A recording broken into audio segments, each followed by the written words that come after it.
and I'm gonna cut this up, but I've been observing two types of people very closely recently. The loud and in your face and very pronounced narcissist, right? That personality, that I'm right, I'm the best, I'm the shit. And then right next to them, there almost always seems to be a very like humble, meek, sweet person, right? Right next to the narcissist. That's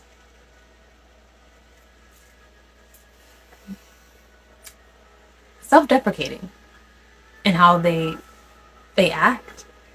They can't take a compliment well. They always find a reason to belittle themselves. They don't think their talent, which is a talent, and you know, a lot of people they hone their skills, but you can also hone your talents. Like there are things that you're born with that you're just naturally good at, and the more you work at it, the better you get at it, right? So if this person is talented and skilled, right, they've honed their talent. You're not just skilled, like you're talented, like you are good at this, you're the shit at this. And people are telling you that, and you're just finding every reason to tell them, oh yeah, well, you know, it could have been like this, and I was aiming for it to be like this, and da da da. Like, bro, I'm a creator myself. Nothing comes out the way I imagine it to be. Nothing comes out the way I imagine it to be. But once it's said and done, and I look at it, I'm able to be like, oh well, this is beautiful anyway. Like, this is not how I imagined it. The way it manifested, it's still beautiful, and I appreciate it, and I love it, and I like it, and what I imagined, I'll make another time. I'll make better. I'll make worse. I don't know. I don't care. It's not that serious. Just let it go. Just let it go. You know? Like, whatever we make today, now, in this world, like, whatever we create has already been made. We're just remembering. We're just remembering. And half the time, we're remembering someone else's memory. Some old, far off, ancient memory that is allowing us to create something new. And it's not new. So anyway, so for you to be so like, you know, in your head about your art, about your work, about your skill, about your talent, that you're not able to like just appreciate it for what it is, you know, like that's the type of person that's standing next to this very loud, self-righteous narcissist. And what I used to think back in the day, I used to be like, wow, I feel so bad for the smaller personality, that the quieter, meeker person, the humble person, right? I feel so bad for them. Oh my gosh, like how did they even get attached to a narcissist like that? Like how did they end up with this personality? Like, oh my gosh. You know, you just feel bad, and you just feel like you want to protect this person, you want to save this person, you want to help this person. Well, guys, well, let me share this with you. This is a new realization. Fairly new, right? But it's not new enough that I'm not comfortable sharing it anymore. These two people are one in the same. They are the same. The narcissist and the codependent personality, the one that is like so humble and so shy and meek, and next to the narcissist is covering them, they're the same. They are the same. And I know a lot of people might not agree with this, but let me tell you why they're the same. They're literally reflecting each other. That's how they got together in the first place. That's why they are like a pair. That's why you see these people together, because what happens is the narcissist knows the type of person it wants to attract, right?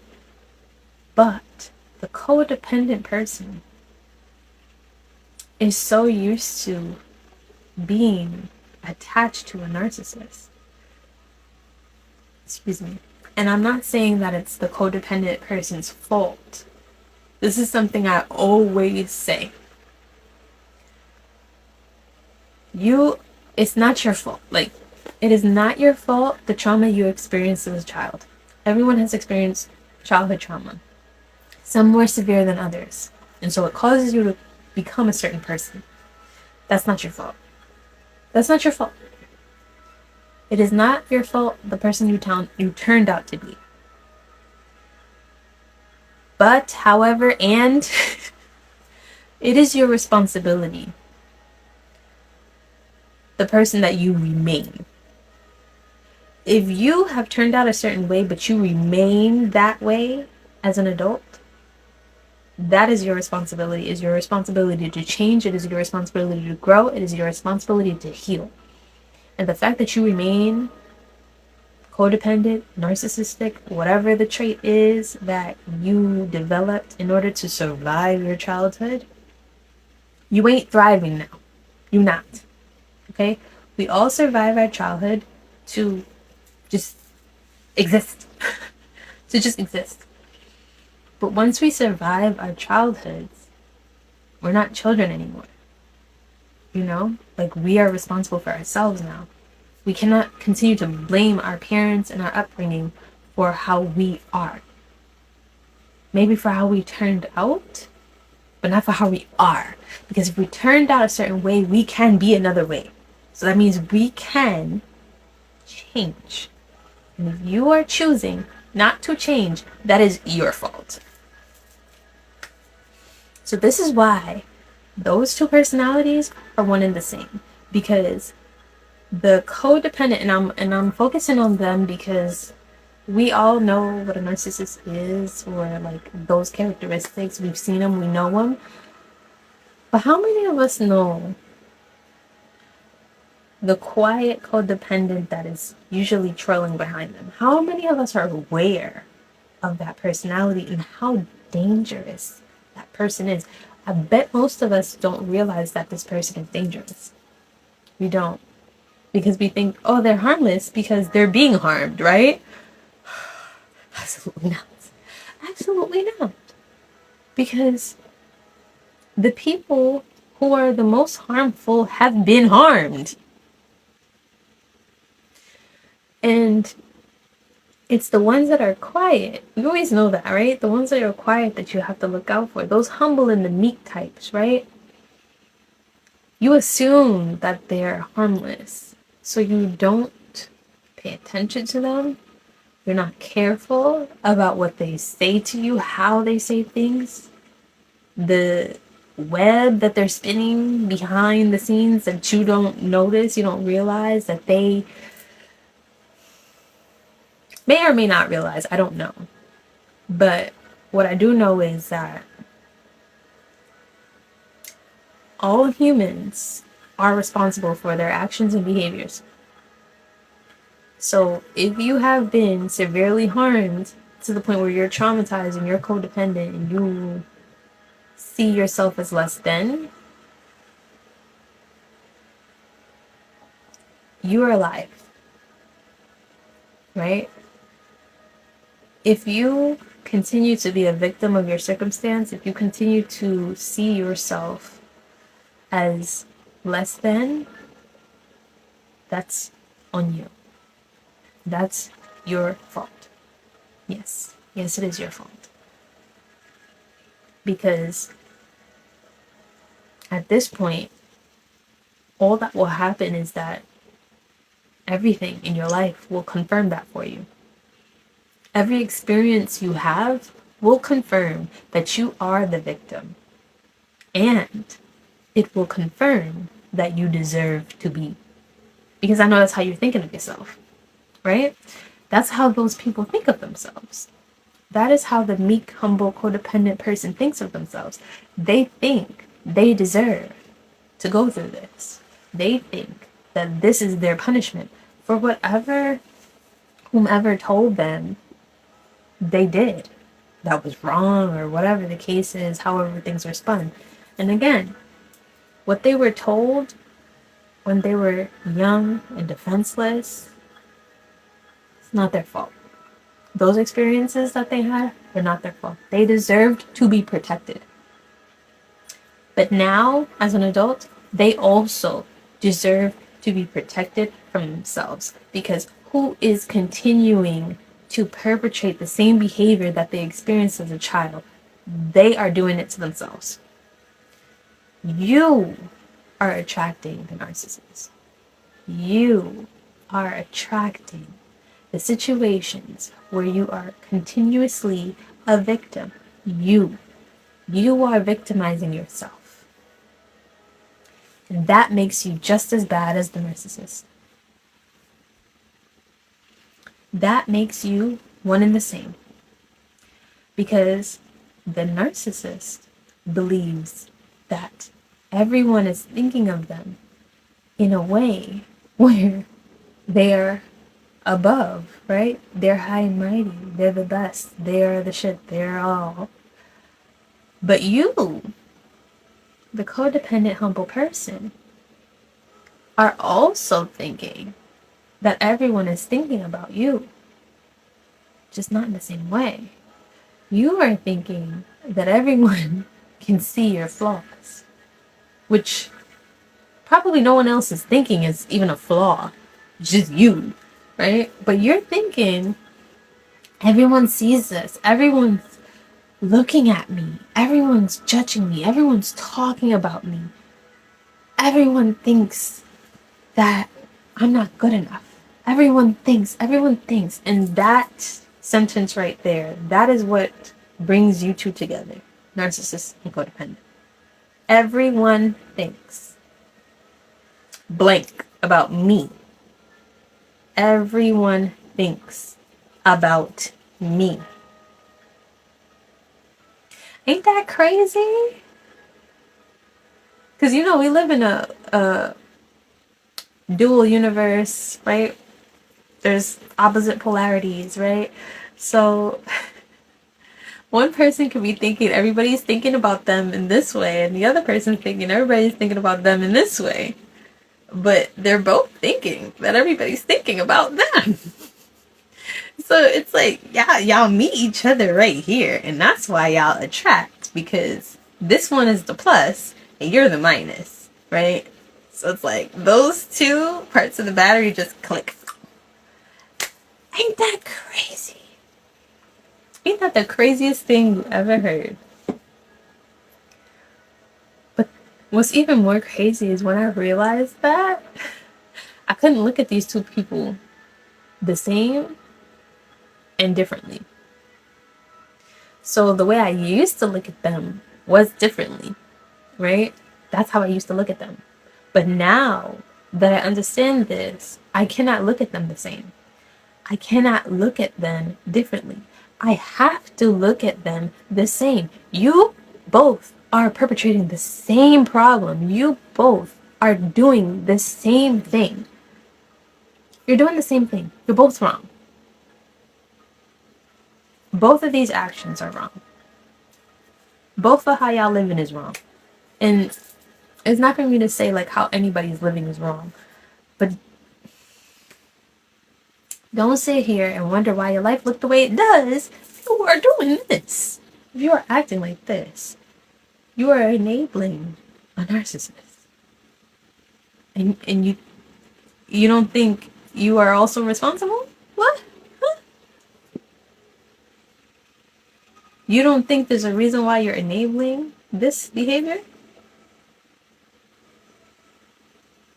You don't think that there's a bit of shadow work that need to be done? There's some digging that you need to do in your past about why you're acting like this? And that's the other thing. Now this could be specific to this situation that I've experienced. So take it with a grain of salt. But what I noticed is we all expect the narcissist to believe they don't need to do any work on themselves, right? What I didn't anticipate was the model of this codependent, humble, meek behavior person. What I didn't expect was for them to believe that they don't need to do any shadow work. Excuse me? What? What makes you think you don't need to do? Huh? What? Like, so I feel like it made it easier for me to realize you guys are on the same frequency. You guys are doing the same thing. It may look different outwardly, but internally it's the same conversation. Inward, same conversation. And possibly the same delusion. Because we know both these people are operating from insecurity. Both of them. But one insecurity is external, one insecurity is internal. The narcissist is internal. The codependent is external. But it's both insecurity. There is no security within themselves. They do not know who they are. And so, like, if I connect this all the way back to knowing yourself, to the disservice of overly identifying with your sun sign, to overly identifying with the labels that people give to you that you have taken for yourself, to just not taking the time to be still and witness the world around you, the people, observe, and to witness the world inside of you, the parts of you, the fragments of you that are operating like separate people inside of you. Like, it's so funny how literally we are a reflection of everything we see, of the people we see, the environment we live in, we exist in, our world. We are a reflection of our world. We are a reflection of our universe. Ourselves are a universe in of themselves. Like, we are a universe. Universe. Universe. And so it's so crazy to observe this and realize that if there is any characteristic or trait to take away from the people who keep their word and who are impeccable with their word, I think the first trait to take from these people is observing. Observe everything. Witness everything without judgment. And that is how you get to know yourself. When you just sit back, right? And it's kind of a form of dissociation, like the form, start that over. It's kind of a form of dissociation, right? But it's a form of intentional dissociation. And again, this is the difference between those people. The people who are impeccable with their word, they willingly dissociate in a way that it's not even called dissociation. It is called observation, right? So they don't leave their body. They sit back in their body. They sit back within themselves. And they pay attention to the feelings that they have. And they pay attention to what that makes them want to do. They pay attention.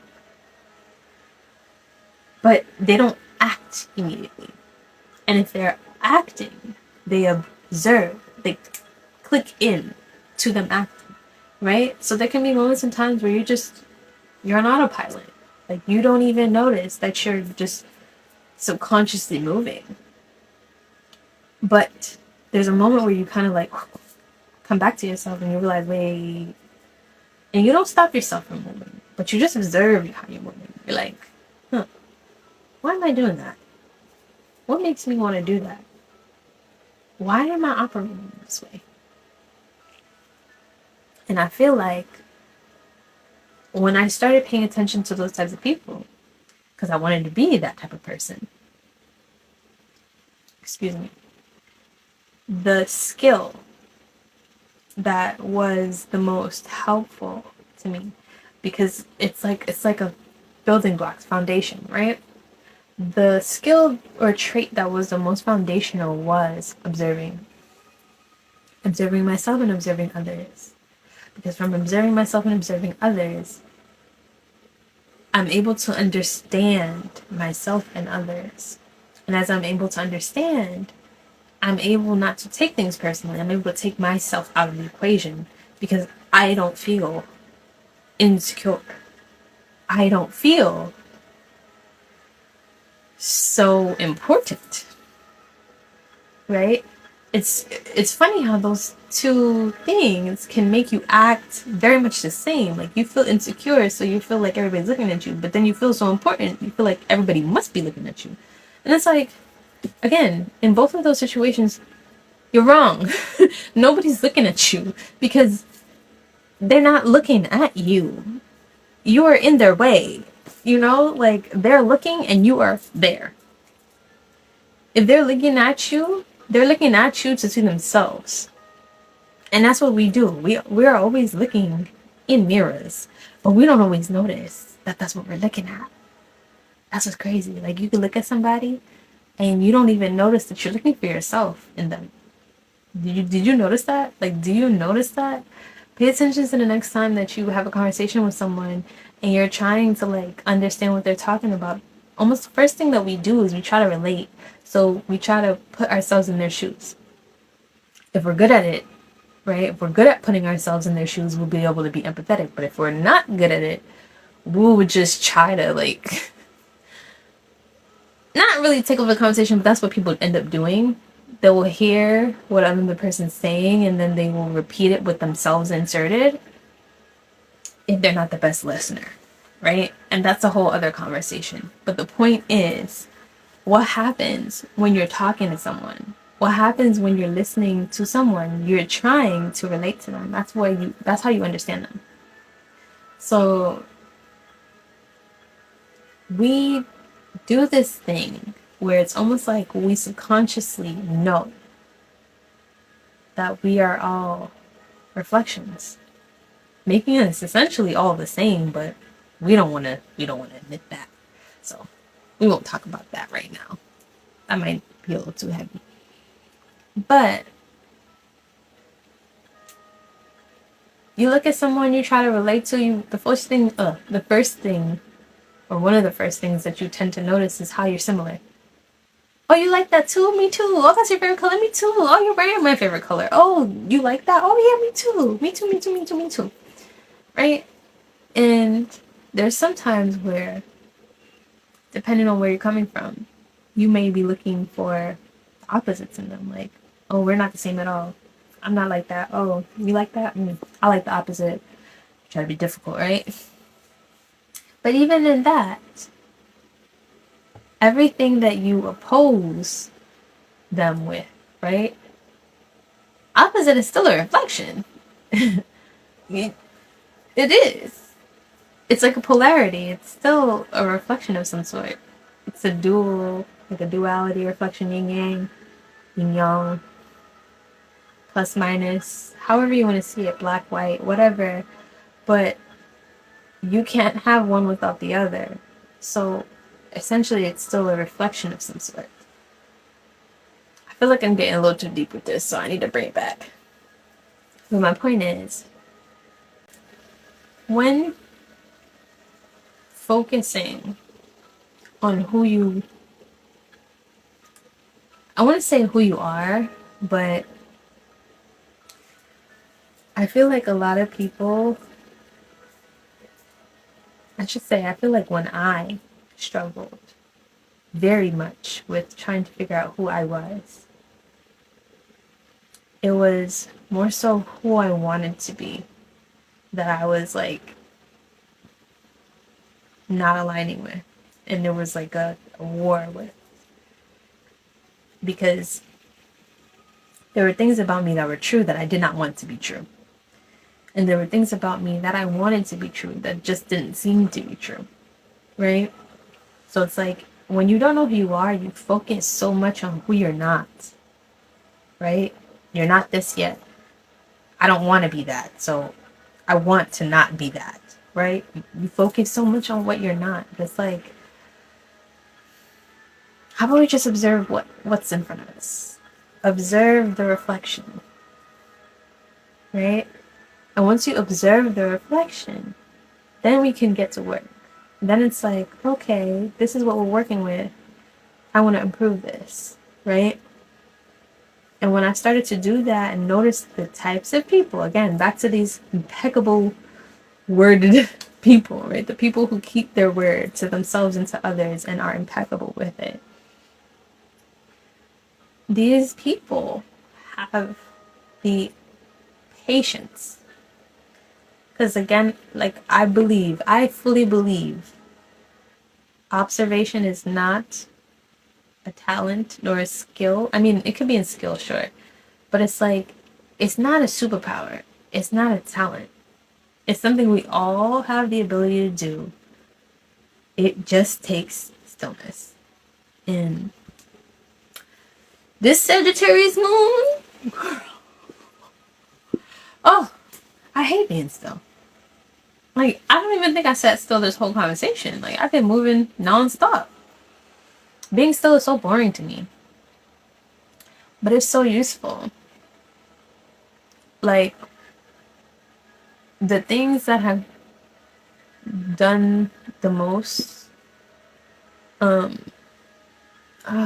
shouldn't say done the most, but like, the things that have improved myself, like my being, who I am, the most, is meditation. And it's the way I meditate, though, because I stopped trying to meditate the way I thought people are supposed to. And I just breathed, just sit still and breathe.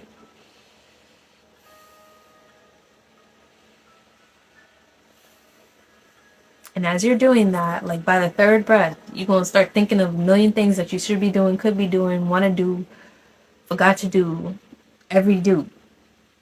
Right? Even that do. Yeah, all the do's you're going to want to be thinking about. Just think about it. And then realize, oh yeah, I'm supposed to be focusing on my breathing. Back to my breathing. That's discipline. Then you hungry. Back to breathing. Then you itchy. Back to breathing. Itchy more. Back to breathing. Same spot. Won't stop itching. Scratch it. Then back to breathing. And after a while of doing that, what's crazy is like the first time I tried, well, that's a lie. The first time I tried, I was not successful. I gave up. And then I tried again. I think by the third time was probably the most successful. And then I just kept building off of that. But by the third time, what you will start to realize is you just get better at realizing that you're not focusing on breathing. So you come back to it. It's like, how long does it take you to realize you're not doing what you intended? And that is the discipline. That is the practice. It's a fungus gnat for my plants. Poor things. Let's get back to it.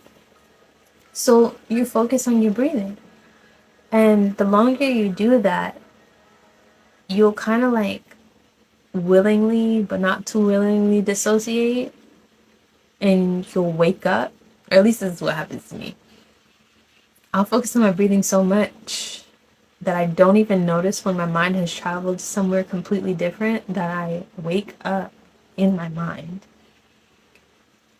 in a space that I don't know. And it's just like a dark void. Like it literally feels like I'm in space. And if I'm paying attention, depending on, I guess, how much I'm paying attention or what wants to show, either I'll see a movie playing out in front of me, or I'll see my thoughts. And it almost looks like a roll of film, just being like, this is one thought, this is another thought, these are other thoughts. And you can go anywhere from there. can decide how you feel about those thoughts. If you want to throw those thoughts away, you don't want those thoughts anymore. Then after that, there's integration, where it's like you'll become aware every time you have those thoughts, so that you can decide if you want to continue to think those thoughts. But the point is, you have to start somewhere. And somewhere to start observing, because observing is the foundation. Observation is the foundation. The best foundation of observation is meditation. And so you meditate to observe, not outside, but inside. And when you observe inside, you get good at observing outside, because it's reflection. You get good at observing outside, right? And as you're good at observing outside, you get good at seeing things for what they really are. You get good at discerning and deduction, right? So that what you don't feel the need to do is take things personally, because you realize it's not about you, right?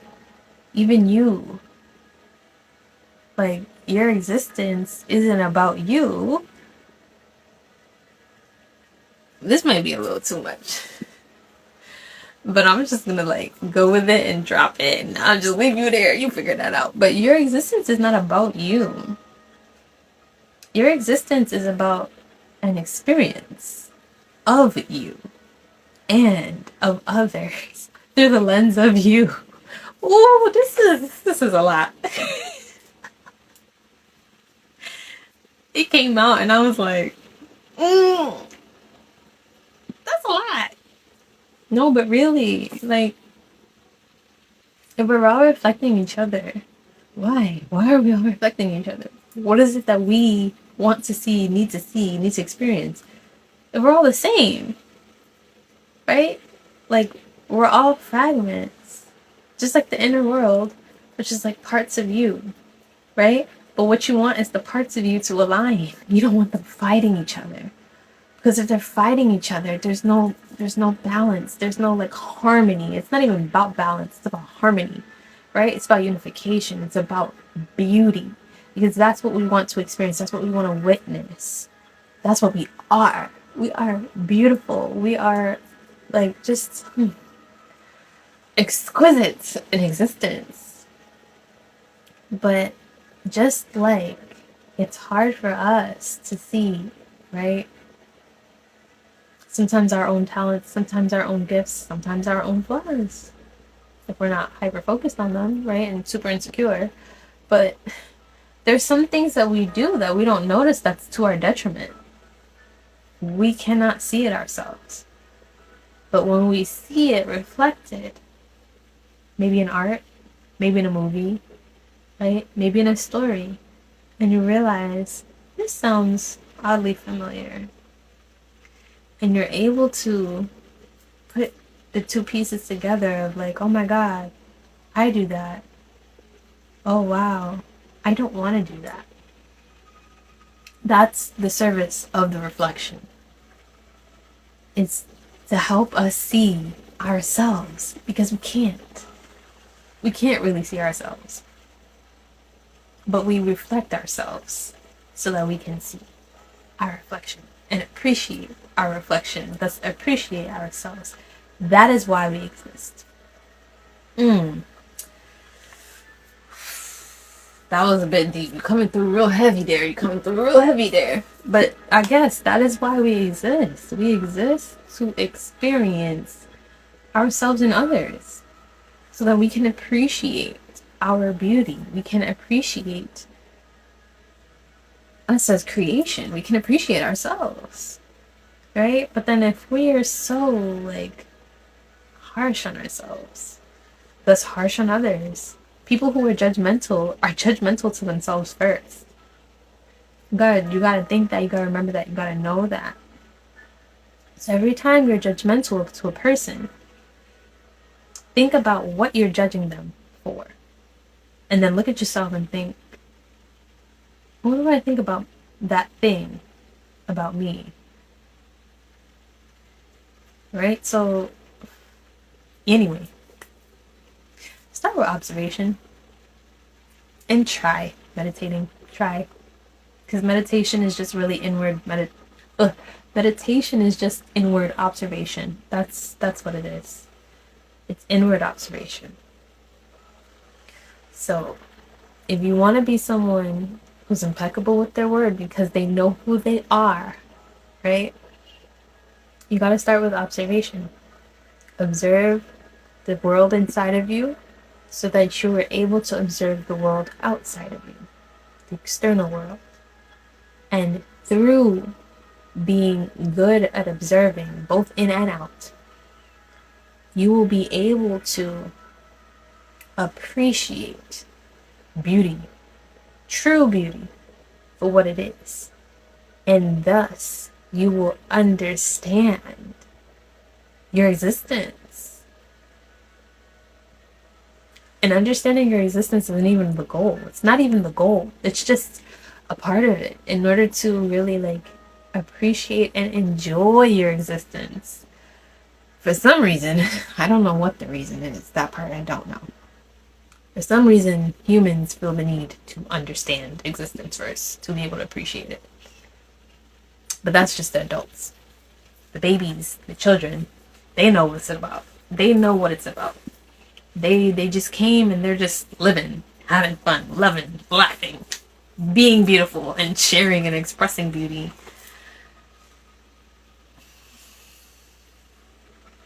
The children know. That's why they're the best. Children, they're the best. And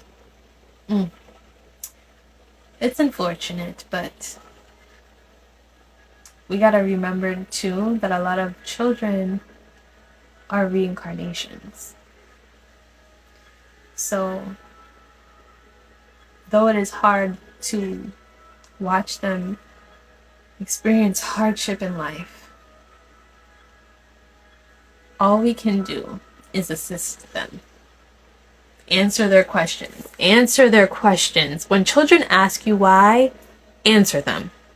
Don't be a dick. Answer them. They want to know because they're trying to understand the world that they live in. So they're not that different from us. They're trying to understand the world that they live in so that they can understand their existence. But that's when they learn to speak, right? They learn to speak, they ask why. So before they learn to speak and ask why, observe children and how happy and just fun-loving and enjoying that they are of life.